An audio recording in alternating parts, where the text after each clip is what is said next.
고요했던 카페에 굉음이 울려 퍼집니다. 쾅, 쾅. 망치로 무언가를 부수는 소리가 낡은 창고문을 뚫고 홀까지 들려왔습니다. 카페 매니저 지은호는 밀린 서류 작업을 하다 말고 인상을 찌푸립니다. 휴무일이라 아무도 없을 거라 생각했는데 창고에서 나는 소리는 마치 누군가 가게를 통째로 부수는 듯 했습니다. 저게 무슨 소리야? 은호는 불안한 마음으로 발걸음을 옮겼습니다. 창고문을 조심스레 열자 허연 먼지가 자욱하게 피어오르는 가운데 한 남자의 뒷모습이 보였습니다. 작업복을 입고 땀을 뻘뻘 흘리는 그는 망치로 벽을 사정없이 내리치고 있었습니다. 벽에 박힌 목과 부서진 나무 조각들이 사방으로 튀었고 벽의 일부가 부서져 햇살이 비집고 들어왔습니다. 은호는 그 뒷모습을 보고 직감적으로 그가 누구인지 알아차렸습니다. 그의 이름은 이지혁, 은호에게 씻을 수 없는 상처를 준 남자였습니다.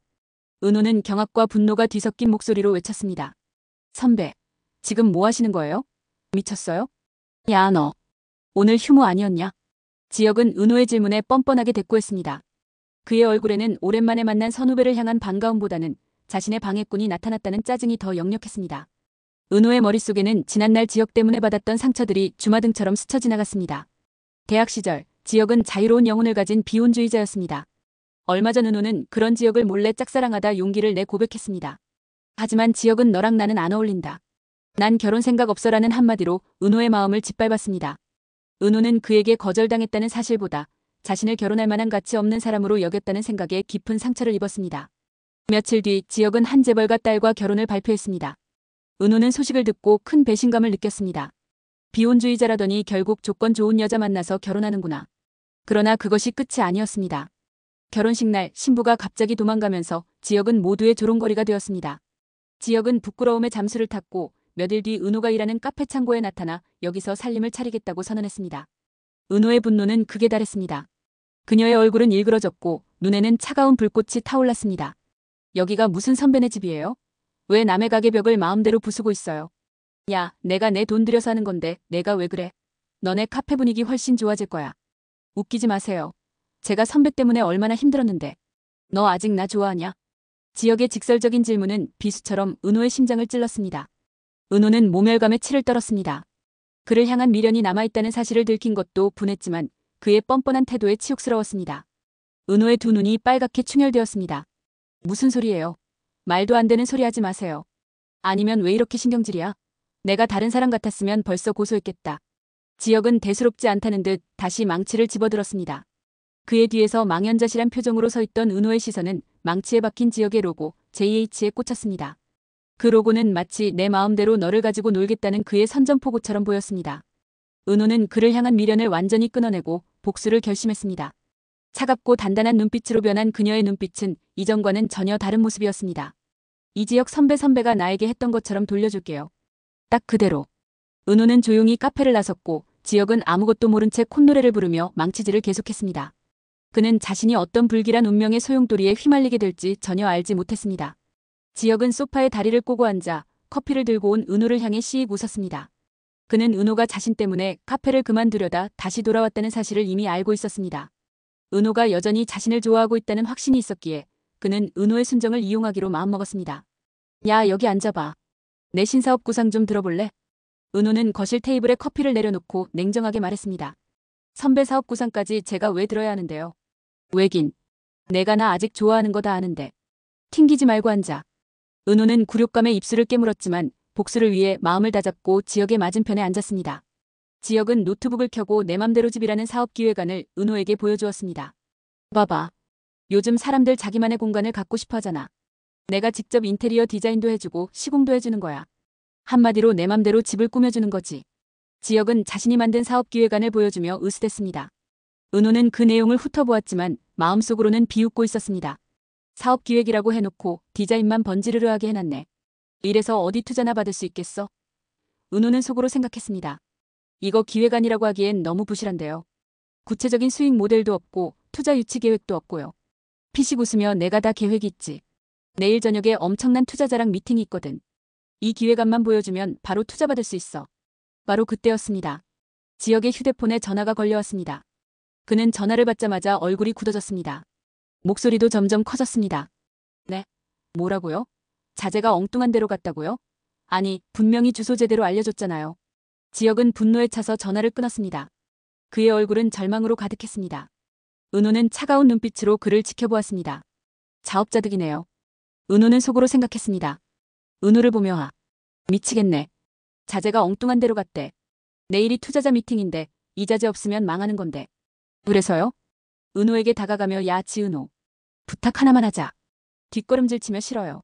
선배 때문에 일 그만둘 뻔했는데. 한 번만 도와줘. 내가 이 사업 성공하면 내가 원하는 거 다 해줄게. 내가 너한테 했던 실수들 다 갚을게. 지역의 말에 은호의 심장이 흔들렸습니다.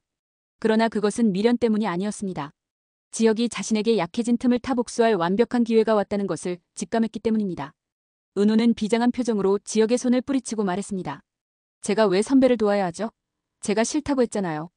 내가 너 아니면 부탁할 사람이 없어. 너만 믿을 수 있다고. 제발. 지역의 비굴한 모습에 은호는 씁쓸하게 웃었습니다. 나를 믿는다고? 내가 너를 얼마나 증오하는데. 은호는 속으로 읊조렸습니다. 그러나 겉으로는 마지못해 도와주는 척했습니다. 은호 알겠어요. 이번 한 번만 도와드릴게요. 진짜? 고마워, 은호야. 역시 너밖에 없다. 지역은 은호를 믿고 안심했습니다. 그는 은호가 자신을 사랑하기 때문에 배신하지 않을 거라고 확신했습니다.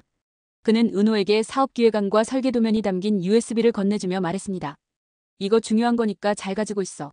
혹시 내가 실수할 수도 있으니까 내가 내일 투자자 미팅 때 보조로 와서 나 좀 도와줘. 은호는 USB를 받아들고 의미심장한 미소를 지었습니다. 지역은 그녀의 미소의 의미를 전혀 눈치채지 못했습니다. 은호의 손에 들린 USB는 단순한 자료가 아니라 지역의 모든 것을 앗아갈 복수의 칼날이었습니다. 은호는 밤늦게까지 USB를 들여다보며 지역의 몰락을 위한 완벽한 계획을 세우기 시작했습니다. 지역이 투자자와 만나기로 한 고급 레스토랑. 은호는 그보다 먼저 도착해 투자자인 이정민 대표를 기다렸습니다. 잠시 후 이 대표가 들어왔고 은호는 정중하게 인사를 건넸습니다. 이정민 대표님 맞으시죠? 저는 이지역 선배의 후배 지은호입니다. 잠시 드릴 말씀이 있어서요. 이 대표는 예상치 못한 은호의 등장에 의아한 표정을 지었지만 은호는 개의치 않고 준비해온 태블릿 PC를 꺼냈습니다. 화면에는 지역의 내 맘대로 집 사업 기획안이 띄워져 있었습니다. 대표님, 이 사업에 투자하시려는 이유가 무엇인가요? 이 대표는 곤란한 기색을 내비치며 대답했습니다. 글쎄요. 기획안도 괜찮고 젊은 친구의 열정이 마음에 들어서요. 그 열정, 과연 믿을 수 있을까요? 은호는 이 대표의 눈을 똑바로 쳐다보며 말을 이었습니다. 그녀의 목소리에는 단호함이 서려 있었습니다. 제가 아는 이지역 선배는 아주 무책임하고 기회주의적인 사람입니다. 대학 시절, 그는 늘 비혼주의를 외쳤습니다. 결혼에는 관심 없다면서요. 의아한 표정으로 그게 이 사업과 무슨 상관이죠? 사람은요, 사업에서도 똑같습니다. 자신의 신념을 쉽게 버리는 사람은 언젠가 사업에서도 중요한 것을 버립니다. 은호는 잠시 말을 멈추고 이 대표의 반응을 살폈습니다. 이 대표의 얼굴에는 서서히 의심의 그림자가 드리워지기 시작했습니다. 은호는 쐐기를 박듯 결정적인 이야기를 꺼냈습니다. 이지역 선배는 비혼주의를 외치던 사람이 불과 며칠 만에 부잣집 딸과 결혼을 발표했습니다. 사랑이 아닌 조건만 보고 결혼을 택한 겁니다. 그런데 그 결혼마저 신부가 도망가면서 파토가 났죠. 선배는 그 모든 책임과 비난을 회피하기 위해 한동안 잠적했습니다. 이 대표는 은호의 충격적인 이야기에 놀라 아무 말도 하지 못했습니다. 그의 얼굴은 순식간에 굳어졌고 지역을 향한 믿음이 흔들리기 시작했습니다. 대표님께서는 사업에서 가장 중요한 것이 사람이라고 하셨죠? 저는 이지역 선배가 그 어떤 사람과도 신뢰를 쌓을 수 없는 무책임한 인물이라고 생각합니다. 은호는 태블릿 PC 화면을 닫고 정중하게 일어섰습니다.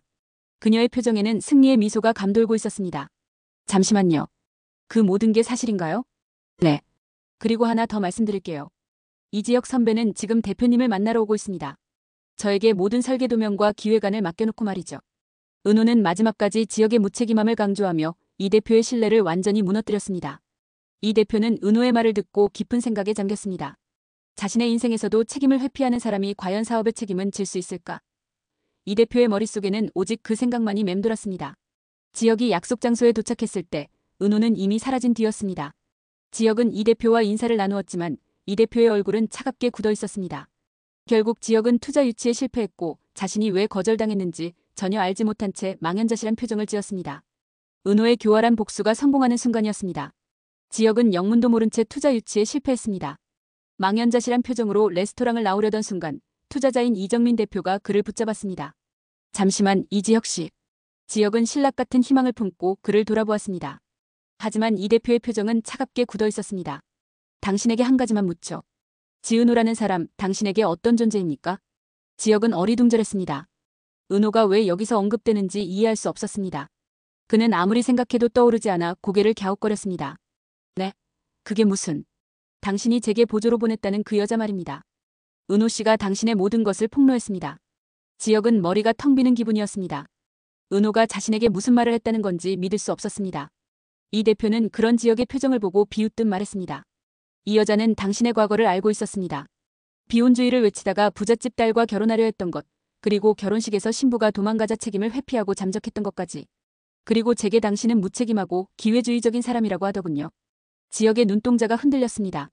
자신의 치부가 모두 드러났다는 사실에 분노와 수치심이 동시에 밀려왔습니다. 그때 이 대표가 USB를 꺼내 지역에게 내밀었습니다. 그리고 이건 은호 씨가 당신에게 가져다 주라고 한 겁니다. 당신의 내 맘대로 집 사업 기획안과 설계도면이죠. 하지만 놀라지 마십시오. 그녀는 이 자료를 처음부터 자신을 위해 만들었습니다. 이 대표의 말에 지역은 눈을 크게 떴습니다. 자신의 USB가 은호의 손을 거쳐 완벽한 복수 도구로 재탄생했다는 사실을 깨달았습니다. 그는 은호가 자신을 사랑하기 때문에 배신하지 않을 거라 생각했던 자신이 얼마나 바보 같았는지 깨달았습니다. 이 대표가 떠나고 지역은 레스토랑 앞에서 미친 듯이 웃기 시작했습니다. 그의 웃음소리는 점점 광기로 변해갔습니다. 그는 이 모든 것이 은호의 복수라는 것을 깨닫고 그녀를 향해 달려갔습니다. 지은호, 지은호, 너 어디 있어? 그는 미친 사람처럼 거리를 헤매다가 은호가 일하는 카페로 향했습니다. 밤늦게까지 불이 켜진 카페 안 은호는 홀로 커피를 마시고 있었습니다. 지역은 카페 문을 거칠게 열고 들어섰습니다. 그의 얼굴은 분노와 배신감으로 일그러져 있었고 그의 눈은 붉게 충혈되어 있었습니다. 너, 내가 날 망쳐놓은 거야? 태연하게 무슨 말씀이세요, 선배? 테이블을 뒤엎으며 내 사업 왜 망쳤냐고. 카페 안은 순식간에 난장판이 되었습니다. 컵이 깨지고 의자가 넘어지며 요란한 소리를 냈습니다. 지역은 분노에 차서 은호의 멱살을 잡았습니다. 나한테 왜 이랬어? 왜? 지역의 손을 뿌리치며 왜냐고요? 선배가 제게 했던 짓 똑같이 돌려준 것뿐이에요. 은호의 눈은 차갑게 빛났습니다. 비혼주의라더니 저를 버리고 다른 여자에게 갔을 때 전 한순간에 바보가 됐죠. 책임지지도 못할 결혼을 발표하고 도망갔을 때 전 세상에 조롱거리가 됐죠. 선배는 늘 자신만 생각하며 남을 이용했잖아요. 은호의 말에 지역은 모든 것을 잃었다는 허탈함과 함께 그동안 자신이 얼마나 비열했는지 깨달았습니다. 은호는 지역의 무너지는 모습을 보며 씁쓸한 미소를 지었습니다. 복수에는 성공했지만 그를 향한 미련까지 완전히 끊어낼 수는 없었기 때문입니다. 지역은 모든 것을 잃은 채 절규했습니다. 은호는 차갑게 뒤돌아섰습니다. 카페 창문 너머로 그녀는 망연자실한 채 무너져 내리는 지역의 모습을 지켜보았습니다.